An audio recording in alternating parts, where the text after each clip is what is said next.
Мога ли да почвам вече? Разрешавам. Добре. Вместо до днес говорите за железа, ще говоря малко за софтуер. Ще говорят за embedded системи от вида им на някакво желязо, което управлява някакъв процес. Или управлява някаква голяма машина да върши сложни процеси, но никой не каза нищо за софтуера, което е по-сложната ситуация, според мен.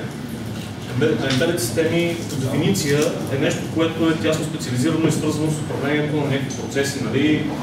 И е критично разбито софтуерно и хардуерно. Няма да говорим за неща от сорта на пик микроконтролери, AVR и някакви други такива интересни неща в случая, които освен, че работят реал-тайм, нали, ние се фокусираме върху Linux. Какво ни е нужно, за да направим една embedded система, нали, как да я разготвим общо взето? Че има много начини това да се случи. Може да се вземем някаква готова файлова система, нещо пребилнато за нас и да го ползваме в нашия крайен продукт. Това от една страна е готино, от друга страна крие рискове. Нали? Готино е, защото не се занимаваме с най-разни неща, като да я билдваме, като да я пачваме и да правим някакви фантасмагории по нея, примерно някакви неща, които не се компилират, да ги караме да се компилират, да напачваме някакъв софтуер, който не ни кефи, или да си ребилднем някакъв пакет. Това, ако ползваме някаква готова embedded файлова система, нали, примерно Debian, Ubuntu, Slackware, ако щете, или каквото и да е, те поддържат KPN на брой, нали, архитектури, почнем от Spark-ове, ARM-ове, нали, x86 и така нататък. Може да го ползваме, ама не е готино, ако ще правим голяма серия, нали, с нещо, или ще искаме да го кастомизираме много добре. Другото е да си го направим, другия начин е да си го направим сами, нали. Сващаме, сваляме си into chain, компилираме си какво ни трябва за него, сваляме си софтуера от source code и почваме да пачваме ние, за да почне да се крос-компилира, примерно, за ARM случай. Защото ARM не е разпространено, затова ми хареса най-много. Значи тук идва и другия проблем. Сваляме си ние хубаво пакетите, примерно харесате си много любимо на програмиста на embedded системи и Qt. Сваляте си едно Qt и почвате да си го крос-компилирате, нали, за вашата машина. Да речем, някакъв си код сте си харесали и си го компилирате на него. Шансът да стане от първия път е почти минимален. Даже е никакъв, нали, оттам нататък се почва търсене на независимости, компилиране на тези зависимости, подаване към toolchain, което е изключително трудно, нали, много трудоемко и ако трябва нещо да свършите бързо е изключително неудобно. Тук идва реда на автоматичните билд системи. Нали, всеки от вас има някакъв рутер, на който върви или DDVRT или OpenVRT или някаква версия на VRT. Най-често повечето китайски рутери върват с OpenVRT. OpenVRT само по себе си това е автоматична билд система, която е организирана така, че ви отнема най-малко ресурс, за да може вие да си изградите вашата файлова система, нали, за вашата дистрибуция, да си я пултнете на рутера и той наистина да почне да работи, без да ви занимава с най-различни допълнителни проблеми. Такива системи са Yocto, OpenEmbedded, въпреки че Yocto и OpenEmbedded, нали, те са доста по-усложнени от BuildRoot. BuildRoot като само по себе си е най-простата билд система, нали, която може да има и най-лесна за използване. Конфигурацията е базирана на всички напознати kconfig формат, нали, който се използва от Linux kernel. Всеки, който е компилирал kernel, някога ги е виждал ние, нали, примерно на config готвен с менюта. Билда с make, просто е за употреба. Предоставяме възможността да билднем само това, което ни трябва, не е абсолютно всички гербиш, които може да имаме като пакети. Примерно, ако инсталирате Debian или трябва някакъв текстов редактор, примерно софта на V, сега не мога да се точно какво му е dependency, нали, или какво му е препоръчително да се инсталира с него, но примерно и той иска да ви инсталира първо. Това вас не ви кефи, защото имате 4 мегабайта примерно флаш и е трудна работа, нали, да ги сложите тези всичките неща вътре. Embedded системи с малък и среден размер са embedded системи, които извършват крайни брой действия. Нали? Такива embedded системи са примерно рутери, дори така наречените там системи за заправление в колите, нали? Така нататък. Embedded системи вече от висок клас Това са embedded системи, смартфони, таблети и така, където трябва да управляваме много хардвер и ни трябва много по-сложен софтуер, в случая Tizen, Android, да има някакъв user experience, който да харесва на всички цъкаш, тук шарено, бачи мишката, така нататък. Нещо не може да се постигне с биотруд, може, но вече има изградени такива системи, примерно на Yocto можеш да билнеш абсолютно всичко, от Android до Tizen. Острият недостатък е, че няма пакетна система. Примерно OpenVRT, всеки, който го ползва или DDVRT, има пакетна система, която беше там ИПКГ, ОПКГ. Сваляте си някакъв пакет за съответната архитектура, инсталирате си го, и всичко е наред. Тук няма такова нещо. Ако искаме да добавим нов пакет, прекомпилираме изцяло цялата root файлова система, което изисква честа прекомпилация. Дори да добавим само един пакет, и той има някаква зависимост от нещо друго, което може би трябва да бъде прекомпилирано с някакъв друг флаг или с някаква друга библиотека на линкното, трябва да прекомпилираме цялата система и това нещо, за да може да се случи. Историята на биотруд, тя не е много дълга, но създадена 2001 година от микросилипси, девелоперите, с идеята да си ползват библиотеката върху нея. От 2001-2009 тя е изцяло затворена система. По принцип не е имало комюнити, поддържана е само от тяхните инженери, което ги довежда до почти срив. Тогава се появява Питър Корсгард, който става мейнтейнер, те отварят кода, почва да пуска стабилни релизи и сега биотруд е една от неизползваните билд системи за embedded устройства. Също така налагат отворения модел за развитие на биотруд, който е базиран на Linux модела. Съответно всеки може да комитва, да помага, да пише документация, да прави каквото иска, за да подобрява системата.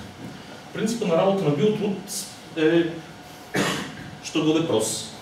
Имаме някакви компоненти с отворен код, примерно, които ни трябва на нас, за да си билднем ние системата и да ги ползваме в нашата система.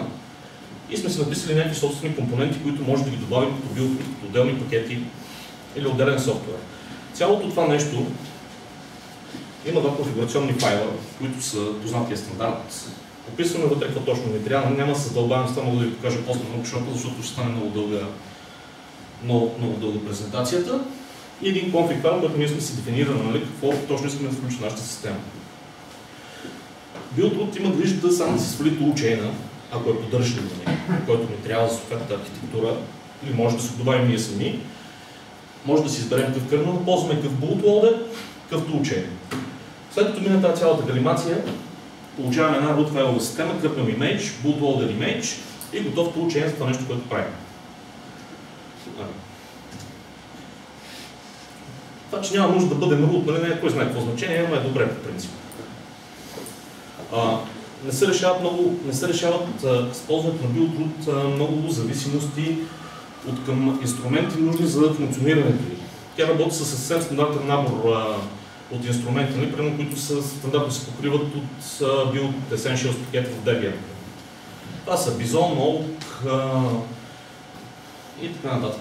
Може да компилираме и пакети out of 3 на биотруд, по кърнел станали, make-o или какво си. И може да компилираме някакъв пакет с готовен toolchain. Сега тук нищо се не види, ама така изглежда основният конфиг на биотруд. Това е kernel style, make menu config. Съответно имаме fix config. Първата опция, която имаме тук, това са Target Options. Target Options ни позволява да си изберем архитектурата, с която ще билдваме. Това са x86, Paracarm и така нататък. Application Banner интерфейса и варианта на архитектурата. Вида на изпълнимите файлове и варианта, който ще билдваме. Ако билдваме примерно с Cortex A7, архитектурата ни е ARM, вариантът е A7 Cortex. Съответно. Следващото меню е Build Options. Build Options, то е по-скоро за настройка на директорията, където сте съхраните данните, които сваля биотруд. И най-разни други опции, като стрипове на изпълнимите файлове, които получавате. То не е едно от най-интересните, което му е интересно, после може да го разгледаме. Toolchain-а, настройва toolchain-а, който ще се ползва. Toolchain-ите биват два вида за биотруд, те биват вътрешни и външни toolchain-и.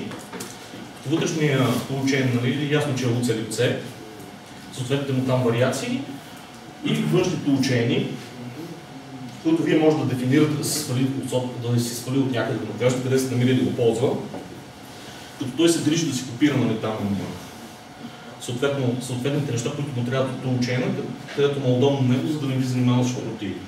В принцип, поддръжните тоолчейни, които видях за последната версия, понеже преди 2 часа изтеглих най-последната, за да погледнато точно има. Това са CruiseTool-NG, има линар toolchain и съответно опцията вие да си дефинирате някакъв.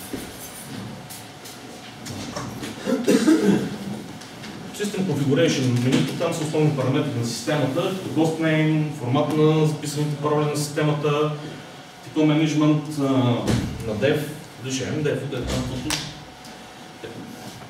съответно имаме и кърнел меню, което ни позволява да си свалим, да кажем на системата, да свалим вместо нас кърнела, да използва съответния dev config, който се намира в него, съответния binary формат на кърнел, да ще бъде WIMAGE, ZIMAGE, така нататък, да го компилира device 3, което в настоящия момент става все по-важно, защото всеки път трябва да билваме device 3, като не кой знае колко сложно, но по-добре някой го прави вместо нас.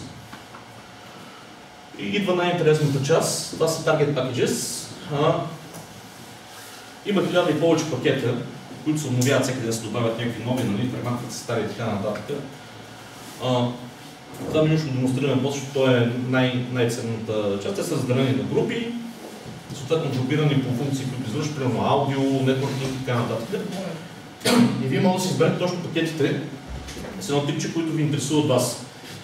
Примерно, ако искате да има Netcat, можете да чукнете само на Netcat. Съответно има поддръжка на Qt, Xorg, мисля, че има build-root и за Tizer. Build-root има и за Tizer. Нещо направим. Значи следващото е File System Images. Това е изходящия формат на root файловата ви система. Най-често, ако ще копирате нещо по карти, добра алтернатива е, примерно за нашите платки, ние ползваме X3 и X4 файлови системи. Може също да измъкнете OBFS, FlashFS, може като Tarnat да е файловата система, може също да му карате да го направите като initramfs. Съответно следващото меню е bootloader. Стандартно повечето embedded истории, които се виждат от всякъде, работят с boot. Не говорим тия зимта, те не работят с boot. Но борда няма и boot. Не, но се след. Рок също е с някакъв но има един boot за него. Има boot за рък. За AirCap има то техното boot, но е малко кампана. Boot се води. Може да му кажете директно да ви свали обулта, да ви използва конфигурацията за платката на настройката, да ви билдне директно обулт имиджа. Като може да ползвате някакъв къстъм bootloader, да му кажете къде се намира, в съответния конфиг файл му кажете как да го компилира и какво да компилира и той ще го направим с това си. Така, след като си сетнете вече настройката, пишете един мейл, отивате, пиете кафе, връщате се и сте готови. Общо взето. И обяд. Значи за AD Supply, тестовия вариант, който правим ние, това, което използвате вие за тестове, билдването му отнема 9 минути и 40 секунди. Говори без кафе. Защо няма никакви пакети? Компютъра е някакъв Атлон, някакъв 8 гигабайта. Някой иска да опита нещо? Това въпрос е, значи, годишни фабрикален с едно нещо. Нещо, което аз си мисля, че го знам, след като чуя негова лекция по въпроса, почвам да се питам дали го знам. Значи, с две думи, ако трябва да кажем какво той искаше да каже, е, че Linux барат 10 000 човека. Представете си един source code, в който 10 000 човека барат всеки ден на много... Сега ще ви го преведете. И нещо, което си го компилирал вчера, вече днеска не се компилира. Защото някой решил да проби някъде една точка, запитайка, някъде нещо. И затова хората си направили ми системи, които казват, ако искам да си билдна тая игричка, например, там нали имаш всички сорсове, трябва да си вземеш тази версия на компилатора с тези библиотеки и тогава може би ще тръгне. Ако вземеш най-новата версия на компилатора с най-новите библиотеки и с най-новия source code, гаранция, че няма да тръгне. И си правят едни рецепти и казваш, компилатор версия XYZ с това... Не, неща не ще толкова просто, но общо взето тези системи за билд правят това нещо. Общо взето тази система за билд е направена за това, за да ви улеснява живота, нали? И някой друг се е погрижил да направи всичката черна работа, да веднага напачва тия неща, които не работят, за да може вие да си билднете някаква система, нали? Която ще го да работи. Нали? Това не се получава от първия път. Обикновено и втория не се получава. Но за целта, ние искаме да направим нещо, което е жестоко за кастомизация, смисъл нещо, което ние искаме да му обърнем навсякъде, нали, за да работи върху наш хардуер и да работи точно това, което искаме ние. Най-добре да ползваме билд система, не нещо, което да сваляме на готово. Например, на разни Debian и логоти такива работи. Някой иска да пита нещо. Преди 2 години за първ път се сблъсках с тази Yocto системата, защото нямаше друго за нашите платки и питам там един бразилец, който я правил. Казвам, добре, искам да направя Hello World. Той това не е толкова лесно.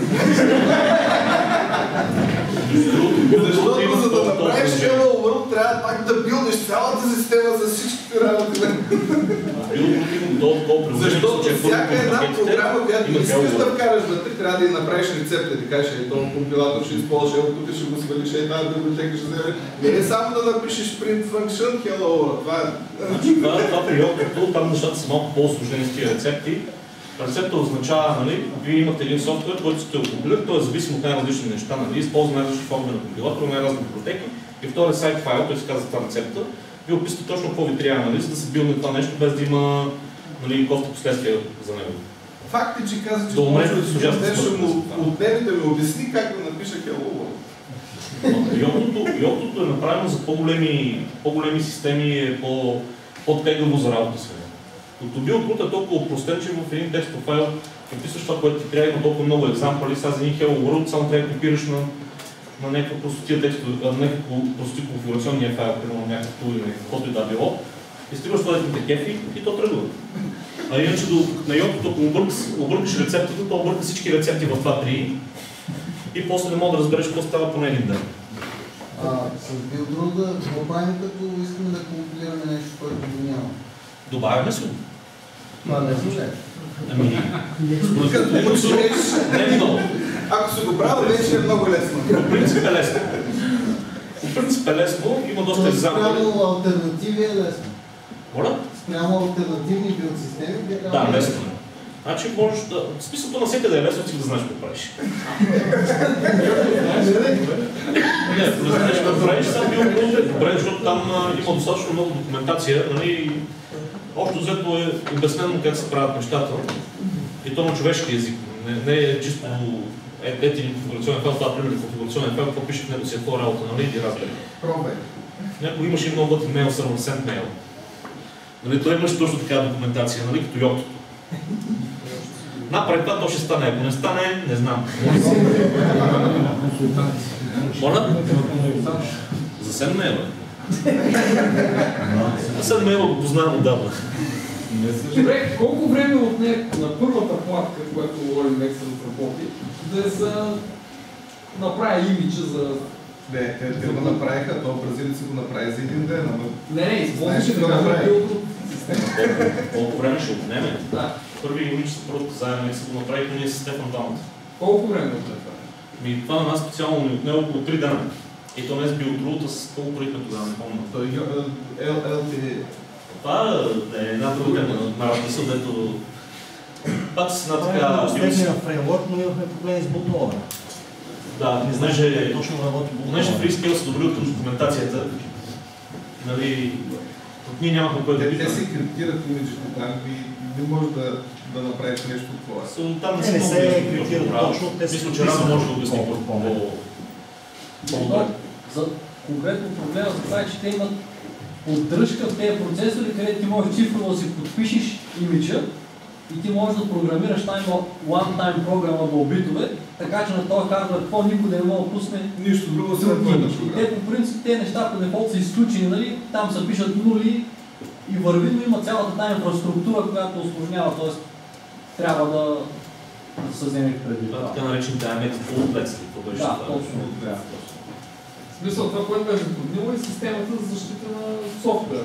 Значи това, което ни затрудни като цяло, че ние сме билдвали всякакви шпротини, включаваме всякакви функции, обаче до момента не се бяхме сблъсквали с IMX, особености, които каза Радо.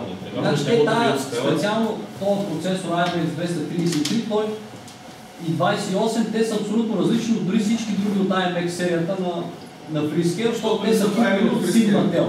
Те дори там в Linux ядрото ги наплюха, те като се опитаха да интегрират, те им казаха, те въобще не ги слагаха да лот с IMX, защото това не е IMX, това е някакъв друг процесор. Това е бил на времето някой искал да бъде някакъв iPod или нещо от този сорт, чипът целият е медиа плеер. И съответно трябва да има DRM, за да ли плейва файлове, които... Не трябва да си удобрява. А това пак са си Не, това си е тяхна някаква измислица. Реално с тези бутлети мога да бутниш въобще без U-boot, т.е. мога да бутниш директно Linux kernel. Те там се тъпват clock, RAM, Mary, после и директно без U-boot можеш. Сега има вече версии U-boot, които поддържат, но те се появиха по-късно, този Чеха Марек, той ги направи. Но в този момент още мисля, че не знам дали имаше U-boot. Нямаше, който не почне да занимава U-boot, за него нямаше. Има той Робърт Нелсън там на неговия сайт. Викто е сложил. Ето скоро го служи това нещо. Това беше преди години и половина. Може би преди години и половина. Ами в първия момент поне аз нямаше да експериментирах с тези началото и заведеше Linux ядрото с тези. Значи ние преди 3 години някъде се занимахме с това нещо. И повече да било. Таман да направихме и Freescale за добре към мен Нали 10 години почти да ги произвеждат? Да, те ще ги произвеждат. Но то като цяло и спорта на този чипов кърнел не е нещо, в смисъл мейнлайн нещо не го харесват вече, тъй като гледам нищо не работи там. Поне това съм чел, да аз тази пътка също не харесвам в интересна истина. Но това се мога. Някой друг нещо? Добре, благодаря ви за вниманието.